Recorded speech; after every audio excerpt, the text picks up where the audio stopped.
Sapa alumni sembari ngopi. Baik, Assalamualaikum warahmatullahi wabarakatuh. Waalaikumsalam warahmatullahi wabarakatuh. Sapa alumni KPI sembari ngopi bersama saya Mutia. Di episode kali ini kita akan mengulik salah satu alumni KPI kita yang saat ini bekerja sebagai HRD di ADITV. Sobat KPI tentu sudah tahu dong HRD itu apa sih dan tugasnya, kerjanya ngapain aja sih. Hampir setiap lembaga, instansi, ataupun perusahaan pasti punya HRD atau Head Resources Department atau Departemen Sumber Daya Manusia di dalam struktur organisasinya. Dan tugasnya adalah untuk mengatur jalannya perusahaan, terutama yang terkait dengan SDM ya. Contohnya HRD melakukan kegiatan rekrutmen, mengelola, mengorganisir, menghandle, bahkan sampai melakukan pemecatan kepada karyawan. Wah, ngeri ya. Dan Sobat saat ini sudah bersama kita, narasumber kita yang sangat luar biasa, sangat kece, masih muda, sangat inspiratif juga. Beliau merupakan alumni Prodi Komunikasi dan Penyiaran Islam Universitas Muhammadiyah Yogyakarta angkatan 2015 dan lulus di tahun 2018. Sudah ada Kak Litifatul Zahra di sini, langsung aja yuk kita sapa. Halo, Assalamualaikum semuanya. Waalaikumsalam. Gimana Kak kabarnya hari ini? Alhamdulillah sehat luar biasa ya. Aduh, alhamdulillah aku senang banget nih Kak bisa kenalan sama Kakak. Tapi sebelumnya Kakak ini panggilannya siapa sih Kak? Soalnya saya dikiriminnya nomornya Kakak tuh namanya Kak Ipeh. Terus Iya, nama bekennya memang Ipeh. tapi senengnya dipanggil apa nih Kak? Kayaknya Ipeh aja lah biar lebih deket ya. Ipeh aja ya. Nanti kalau pakai nama asli saya terkesan kayak lagi resmi aja gitu. Nanti bawaannya formal. Kak Ipeh aslinya mana sih Kak? Saya aslinya Bengkulu kelahirannya, cuman memang dari kecil saya udah tinggal di Jogja gitu. Nah sekarang setelah menikah saya pulang ke Bengkulu. Oh sekarang berarti posisinya sedang di Bengkulu ya Bu? Iya benar, lagi di Bengkulu. Oke Kak, ini Kakak selama kuliah di KPI ikut organisasi apa aja ya? Atau mungkin Kakak punya prestasi, boleh dong Kak diceritakan apa aja tuh? Organisasi apa ya? Kalau organisasi kayaknya saya nggak ikut karena kesibukan saya tuh sampai bingung saya gimana baginya waktu itu. Jadi mungkin saya mengikut ini ya, apa sih namanya tuh ICC Radio, ICC Musik, kayak gitu, ICC Radio, ICC Musik, terus dulu juga pernah aktif yang di bagian paduan suara yang di UMY itu, cuman sebentar aja karena ya namanya juga masih baru kan, dulu pengen gabung-gabung aja gitu. Tapi kalau yang sempat dijalani itu ya itu ICC Musik sama ICC Radio. KMJ berarti ya Kak. Tapi Kak gimana sih ceritanya kok Kakak bisa tertarik untuk menjadi seorang HRD? Apakah itu memang sudah menjadi cita-cita Kak Ipeh dari kecil atau gimana Kak? Kalau cita-cita enggak ya. Kalau cita-cita banget yang dari kecil gitu enggak, karena aku nggak terpikir gitu bakal jadi HRD ke depannya gitu. Mungkin HRD ini salah satu apa ya, yang ada dalam diri saya. Sebenarnya dari dulu saya tuh pengen banget jadi sosok yang mungkin bisa membawa lingkungan untuk ikut saya dan jadi istilahnya menjadi pusat perhatian tapi dalam kutip hal yang baik gitu. Jadi begitu di HRD jadi saya ternyata ini memang jiwaku banget gitu. Ternyata aku memang di sini banget dan kebetulan dari dulu memang senang banget namanya berkecimpung di broadcast. Nah, alhamdulillahnya saya sempat merasakan gimana jadi HRD di stasiun televisi. Jadi rasanya mantap. Tapi gimana kalau itu prosesnya sehingga Kakak bisa diterima bekerja sebagai HRD di ADITV? Itu apakah Kakak melewati jenjang karir atau memang saat memasukkan lamaran langsung ditempatkan di posisi HRD? Dulu itu saya bermula dari magang. Oh, magangnya Jadi, di ADITV ya? Iya betul. Jadi dulu itu kalau nggak salah KKN itu 2018 ambil yang KKN yang cepet itu lah, KKN apa ya namanya? Lupa lah, pokoknya Ramadan itu loh. Nah, balik hijrah. ya itulah MH, KKN MH ya, KKN MH. Nah, waktu itu kalau nggak salah antara April atau Mei atau Maret lah itu KKN. Terus selesai, kita libur kuliah bulan Juni, terus Juli itu udah mulai lagi nih aktif untuk ambil mata kuliah apa namanya magang. Nah, jadi waktu itu magang di bulan Juli, ambil di Adi TV. Sebenarnya dulu pengennya bukan HRD magangnya, pengennya. Dulu itu pengennya magangnya itu di bagian produksi sama news gitu, di pemberitaan. Karena kan saya senang banget tuh namanya jadi news anchor gitu kan.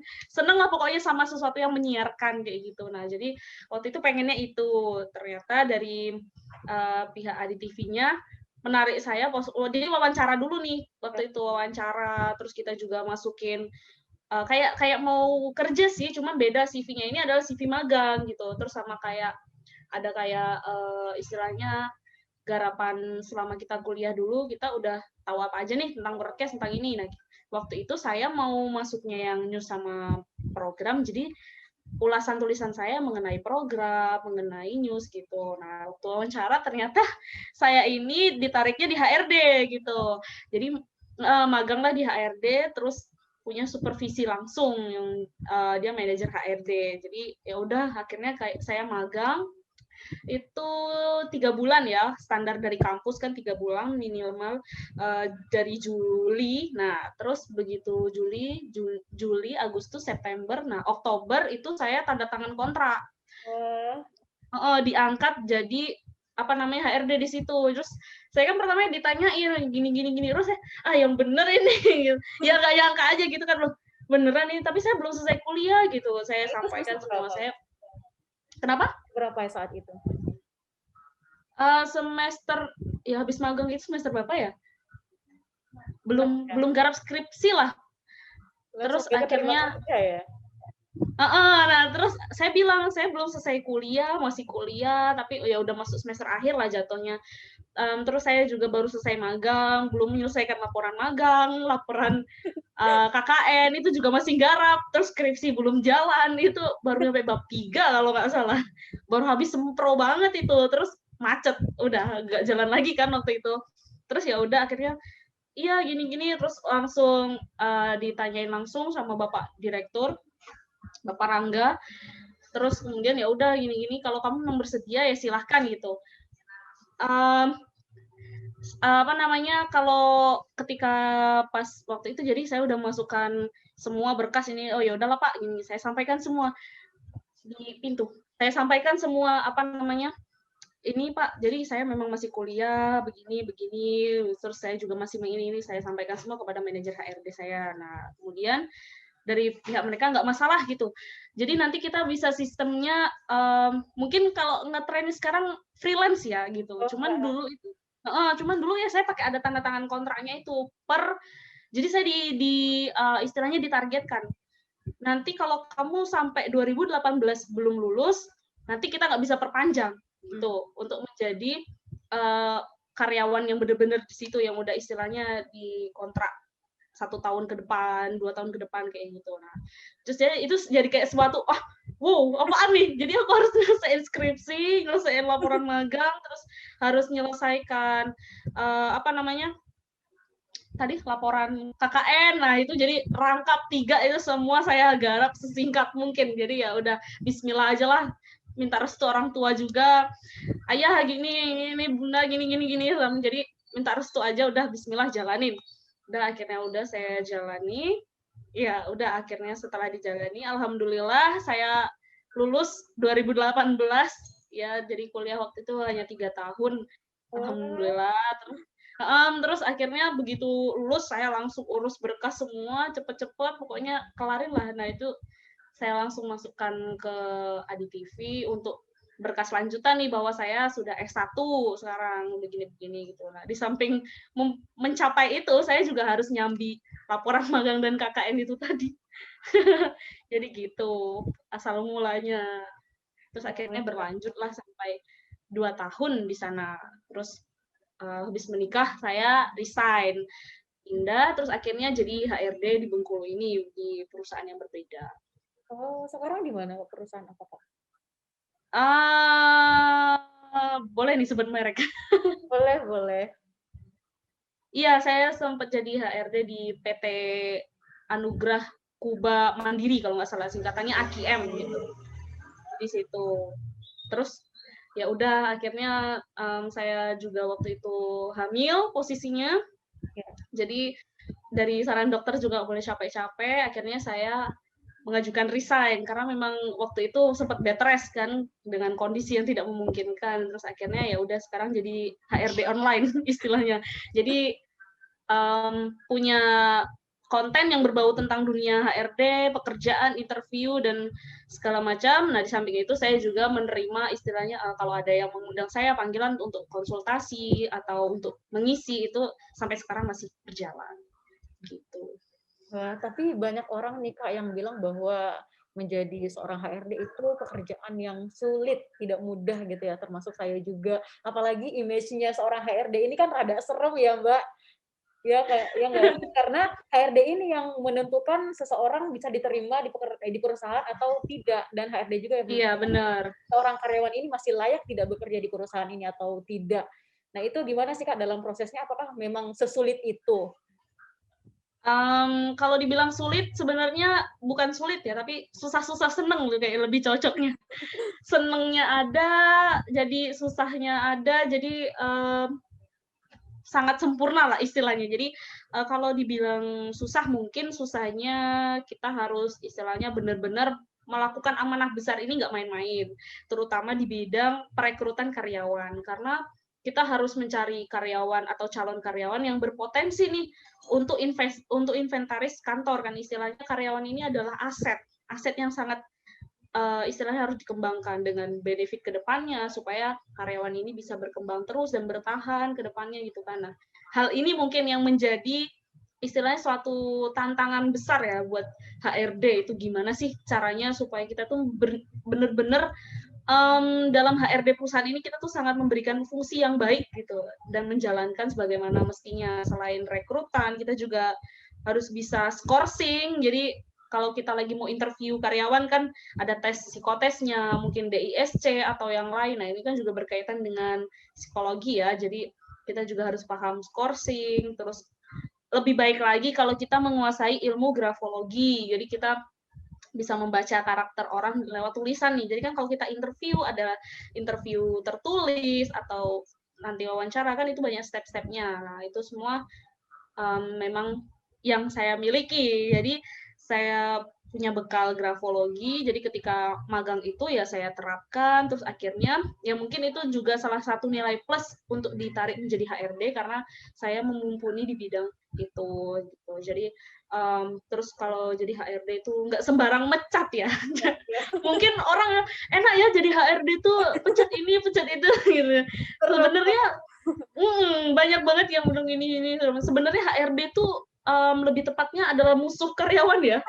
Kalau umumnya itu dibilang musuh karyawan karena mungkin secara umum, secara global itu lumrahnya orang-orang tuh kayak ih HRD nah gitu. Jadi mungkin apalagi HRD-nya yang killer ya. Jadi tambah-tambah lagi itu akan menjadi wow gitu. Tapi sebenarnya HRD itu nggak kayak gitu. Cuman kan memang HRD itu adalah harus tegas lah, tegas, bijaksana, harus adil dalam mengambil keputusan. Jadi ketika ada permasalahan kita nggak memihak ke sebelah atau kita nggak memperberatkan yang sebelah. Jadi kita benar-benar harus adil. Nah, karena kan ini nanti dampaknya panjang nih, nggak cuma ke kasus ini kayak gitu. Terus apa ya susahnya ya mungkin tantangan kali ya karena ketika kita jadi HRD ada suatu permasalahan di suatu perusahaan, nah itu kita nggak bisa langsung serap langsung mentah-mentah. Kita harus mencari lagi informasi lewat ini, lewat itu. Jadi istilahnya kita punya mata-mata tuh banyak. Dan mata-mata ini nggak diketahui, karena memang ya mungkin orang mengiranya, oh ini nggak deket sama ini, padahal itu mata-matanya bisa. Atau, ini deket banget nih sama ARD, ini, padahal itu juga mata-matanya itu bisa. Jadi itu sebenarnya apa ya, kalau misalnya HRD langsung yang terjun mau menelusuri, ya itu memang setiap hari kayak gitu, selain memantau karyawan, kerjaan karyawan, dan segala macam, cuman ya untuk mencari informasi kebenaran kita butuh informasi dari yang lain, supaya nanti bisa ditabayunkan nih dengan orang yang berkaitan, kayak gitu sih. Cuman mungkin orang yang belum mengetahui banget sebenarnya HRD itu dunianya kayak apa sih kayak gitu, ini segala macam. Sebenarnya asik ya, karena bertemu dengan orang banyak. Apalagi orang yang modelnya kayak saya, seneng bertemu dengan orang yang banyak, orang-orang yang baru, terus senang membangun komunikasi. Jadi istilahnya hobi apa ya, menyiarkan informasi lah. Nah, itu cocok banget lah kalau misalnya mau menjadi HRD, ditambah lagi nanti dengan bekal-bekal yang lainnya. Nah, kalau dirasa sih kayak gitu. Kalau secara umum tidak ada perbedaan ya HRD di perusahaan yang lain, mau televisi mau apa. Cuman nanti mungkin perbedaannya adalah job desk atau SOP perusahaannya. Tapi kalau secara global ya tugas-tugas HRD secara umum sama. Cuman tinggal ya nanti perintilannya dari perusahaan tersebut ini, apalagi sih job desk dan SOP-nya kayak gitu sih. Jadi sejauh ini menyenangkan ya kamu jadi seorang HRD. Terus juga menyenangkan banget.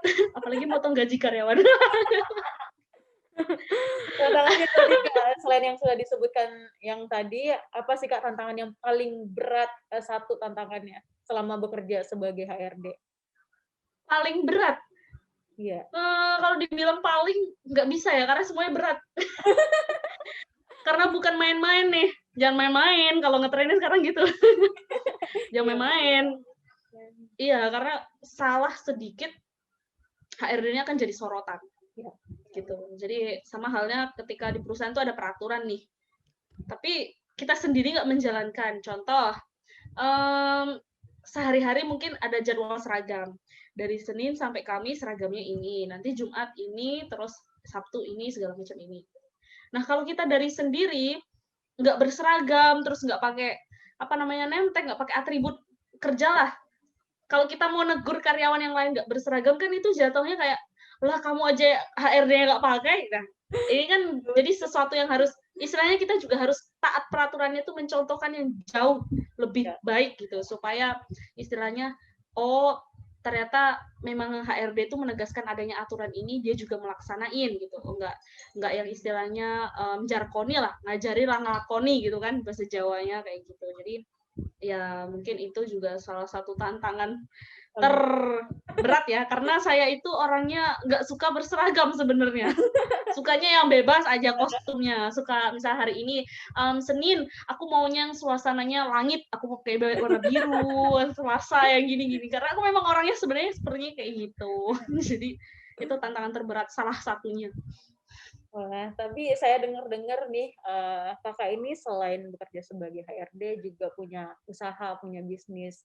Apa aja sih itu Kak bisnisnya, usahanya? Ya, alhamdulillah punya bisnis. Jadi bisnis ini sebenarnya udah dijalankan dulu ketika saya masih di Jogja, masih bekerja di ADTV juga. Nah, sekarang bisnisnya udah jadi resmi nih milik saya sama suami saya. Kalau dulu kan belum menikah, waktu itu udah proses menikah lah, cuman kan belum lagi ya mau pulang waktu itu ya, COVID susah banget waktu itu, lagi masuknya COVID, jadi ditunda mulu pernikahannya.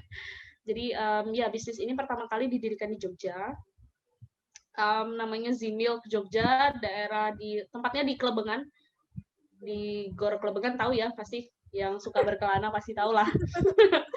Ya, jadi tempatnya di belakang Gor Klebengan, di kantor pengelolanya itu di belakangnya, di deret rukonya situ. Jadi dulu pertama kali di situ dibuka, terus itu pertama kali spesialis susu ya, memang usahanya waktu itu spesialis susu murni. Walaupun ada menu varian yang lainnya, cuman memang kita istilahnya, kalau mungkin orang-orang ada spesialis nasi goreng, spesialis apa, nah kita spesialis susu waktu itu pertama kalinya. Jadi di situ udah cukup fenomenal sih waktu itu di Jogja ya. Di Google sudah dapat ulasan banyak banget, bintang udah banyak banget, GrabFood juga udah masuk yang udah centang ijo, di Gojek juga istilahnya udah merchant yang kerjasamanya sering banget dianuin sama Gojek sama Grab lah gitu. Terus Corona nih tiba, Corona tiba, mahasiswa pada pulang ya, apalagi daerah UGM, mati kayak kota mati itu di situ suasananya itu bener-bener. Terus ya di situ satu tantangan juga nih dalam berbisnis dengan bekal entrepreneur yang udah pernah dipelajarin waktu kuliah, gimana cara ceritanya biar kita tetap bisa bertahan nih. Ini istilahnya badai nih yang lagi nerjang, gimana ceritanya kita tetap bisa. Di samping itu juga mau menyusul waktu, mau pulang ini untuk menikah gitu kan. Jadi waktu itu kita akhirnya jual SOP. Ya. Jadi ada orang yang membeli SOP kita gitu kan. Jadi SOP dalam menu resep ini. Jadi nggak jual brand, karena kalau jual brand orangnya masih kemahalan kata dia gitu. Karena memang kalau jual brand itu mahal. Jadi memang jual SOP menu aja. Terus akhirnya ya sudah yang di Jogja ini monggo mau diganti nama atau apa, yang penting kan dia sudah beli SOP ke kita. Akhirnya ya sudah kita tinggalkan dengan udah beli ini segala macam, kita balik ke Bengkulu, kita buka juga cabang di Bengkulu. Namanya sama, Zimil Jogja. Jadi beberapa orang di Bengkulu yang udah pernah ke Jogja nih, ini yang di Kelebengan kan, ini yang di ini. Keren, sampai sini ya tahu, pikir aku harus membangun ulang nih buat nge-branding di sini kan, karena istilahnya baru kan, nggak mungkin nanti orang itu apaan sih kan, karena ada yang tahu nih, waktu itu jadi kayak ya Allah seneng banget, akhirnya ada juga yang tahu, jadi makin semangat nih buat branding lagi. Terus berjalan akhirnya sekarang udah punya anakan, namanya Z Coffee Jogja. Oh, anakan. Oh, namanya ya beda. Jadi kenapa namanya beda Kak? Yang satu kan Z Milk Jogja, yang satunya Z Coffee Jogja. Jadi yang satu spesialis susu, yang ini kedai kopi, spesialis kopi. Kayak gitu. Jadi ya begitu. Akhirnya saya jalani dengan suami saya ini bisnis ini, alhamdulillah. Kalau untuk istilahnya ini masuk kuliner ya, bisnis kuliner ini masih berjalan sampai sekarang, alhamdulillah. Nah, di samping itu saya juga punya bisnis di bidang fashion, jadi juga masih saya jalanin gitu. Itu fashionnya apa aja Kak? Kenapa? Yang fashion itu apa aja Kak yang dijual? Kerudung mungkin, baju? Kalau yang fashion berbagai macam ada, mulai dari perdasteran, perkostuman, mau yang resmi nggak resmi. Kenapa? Untuk wanita. Oh, wanita ada, pria ada. Cuman lebih banyak wanita sih, ya tahu sendiri kan lah ya, wanita itu di mana-mana pakaiannya terpampang di toko. Jadi nggak heran lagi kalau kita lebih banyak menjual barang wanita yang digemarin wanita.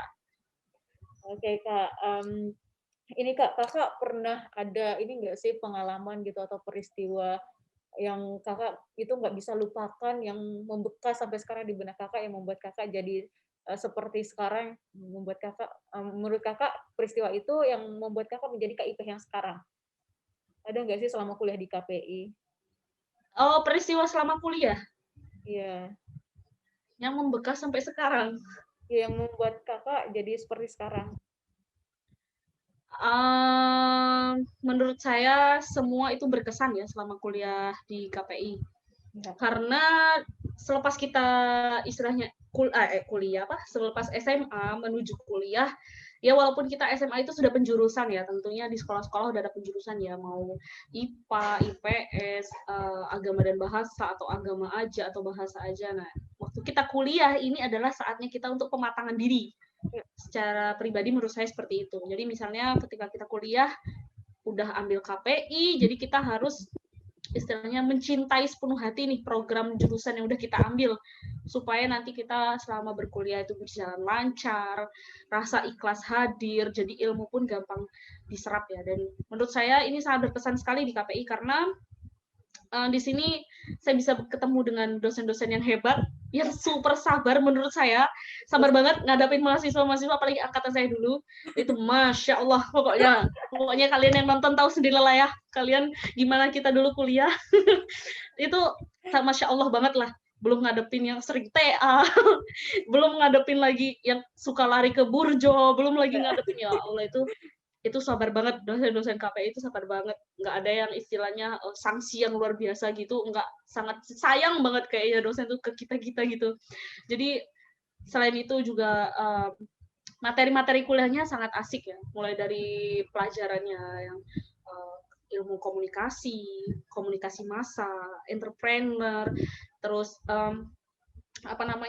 fikih. Mungkin teman-teman yang dulu basic sekolahnya SMA udah ada bekal agamanya, mungkin bisa lebih matang lagi waktu kuliah atau istilahnya mengulang lagi terus untuk pematangan lagi. Cuman kalau untuk teman-teman yang dulunya SMA aja dari negeri, begitu masuk mungkin di awal mengalami kesulitan, terutama untuk mungkin di hafalan atau di apa. Nah, tapi menurut saya secara umum ini menjadi apa ya, istilahnya bekal lain lah yang nggak bisa didapat di semua jurusan gitu.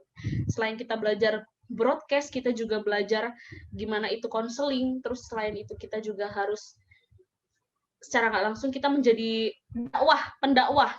Meskipun berdakwah ini nggak harus yang istilahnya modelnya yang assalamualaikum orang, nggak yang kayak gitu, karena kan banyak banget ya model-model dakwah sekarang. Kita melakukan suatu kebaikan pun udah menjadi satu dakwah, selagi hal itu positif dan istilahnya berdampak sama orang tersebut, itu udah menjadi nilai ibadah nih buat kita. Nah, jadi menurut saya di sini juga kita belajar gimana sih cara menyampaikan dakwah yang baik dan benar, dakwah yang asik, yang mudah diterima. Jadi kita bisa melihat, istilahnya kalau orang mau jualan tuh kita membaca pasar.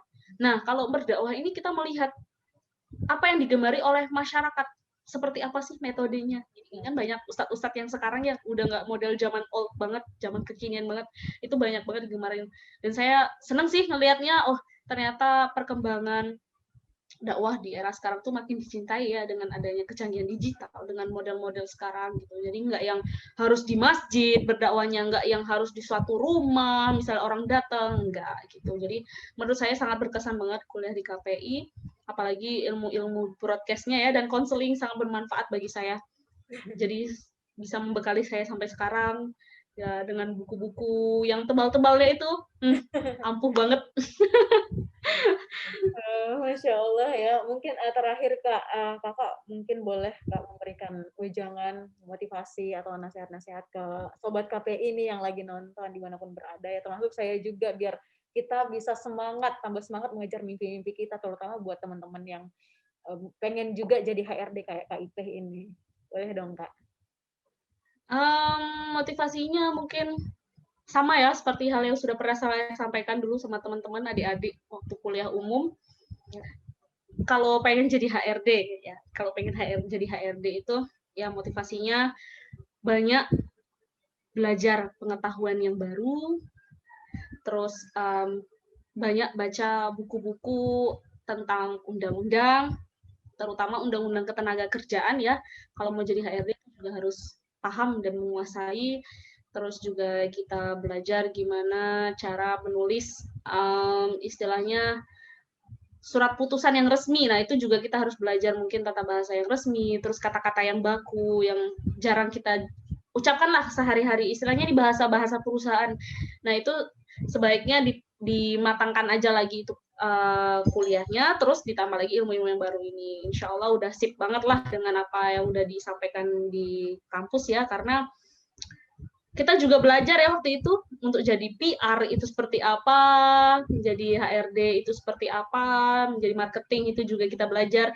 Jadi ya Allah banyak banget lah ilmu yang bisa diserap di KPI ini, tinggal kita sendiri yang membawa diri kita kemana, apa mau jadi marketing atau mau jadi HRD atau mau jadi apa, itu tinggal kita aja mau nyetirnya kemana kok. Bener, tinggal kita aja nyetir. Pokoknya jangan pernah yang namanya nyerah. Jangan pernah namanya dengar kata-kata negatif dari orang ya. Dulu saya pribadi, saya itu kuliah selalu telat. Ini kuping ini udah bebel banget namanya dengerin, kamu tuh telat terus kuliah, segala macam. Ya udah sih, yang penting aku kuliah. Karena prinsip aku dulu, yang penting aku kuliah, aku bisa dengerin materinya, telat nggak apa-apa, aku nggak di absen nggak apa-apa. Yang penting ilmu dari dosen itu aku nggak dibatasin. Jadi aku tetap bisa mendengarkan walaupun kuliah. Nah ini sebenarnya yang susah sih untuk dulu aku konsisten kuliah itu bukan perkara absen, tapi gimana ceritanya kita bisa dengerin dosen menjelaskan materi ya. Cuman ini susah banget dulu untuk konsisten. Jadi ya itu memang dulu saya kuliah telat terus, dibilang sama teman, ini kamu tuh telat terus sampai kayak gitu. Terus ya udah, alhamdulillah saya lulus duluan daripada teman-teman saya. Terus saya alhamdulillah juga udah kerja sebelum lulus kuliah. Jadi sebenarnya saya pertama sakit hati sih, dibilang ya udah sih kenapa diri aku gitu, cuman ya udah nggak apa-apa, mungkin dia perhatian sama kita, jadikan aja motivasi suatu hari akan terbangun sendiri gitu. Jadi dari sekarang saya udah sadar ya bahwa kedisiplinan itu nomor 1, karena memang di awal waktu saya jadi HRD itu cukup menyulitkan bagi saya untuk disiplin waktu. Jadi lama-lama terbiasa dan menyadari bahwa disiplin waktu itu penting. Jadi ya udah, alhamdulillah udah menjadi seperti ini. Oh, Masya Allah sekali ya motivasi yang sudah diberikan oleh KIP, dan ini juga membuktikan bahwa Prodi KPI UMY memang sudah tidak diragukan lagi dalam melahirkan dan menciptakan generasi-generasi hebat seperti KIP ini. Tapi Kak, sebelum kita tutup nih, Kakak boleh minum dulu nih kopinya. Karena Oh iya. Sapa Kak Haus ya. sembari ngopi. Ya, kita ngopi dulu nih. Z Coffee Jogja. Kopi sendiri. Punya sendiri ya. Rasanya mantap. Mau saya tuang, kayaknya gelasnya kosong itu.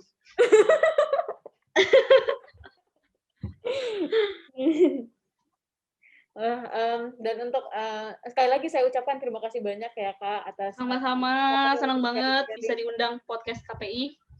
Terima kasih atas kesempatannya untuk sharing-sharing bareng kita di sini. Dan untuk sobat KPI dimanapun berada, jangan lupa untuk like, comment, share, and subscribe channel YouTube kita di official KPI UMY. Terakhir nih Kak, Kakak masih ingat kan tagline KPI UMY? Masih dong? Masih dong. Kita ucapin bareng-bareng ya Kak. Oke. KPI UMY, berilmu, beradab, berdaya guna. Terima kasih atas perhatiannya. Saya Mutia Parawangsa pamit undur diri. Sapa halus di KPI sembari ngopi. Salam hangat dan sampai jumpa di lain hari. Wassalamualaikum warahmatullahi wabarakatuh. Waalaikumsalam warahmatullahi wabarakatuh. Terima kasih. Sama-sama Kak. Sehat-sehat terus. Sapa alumni sembari ngopi.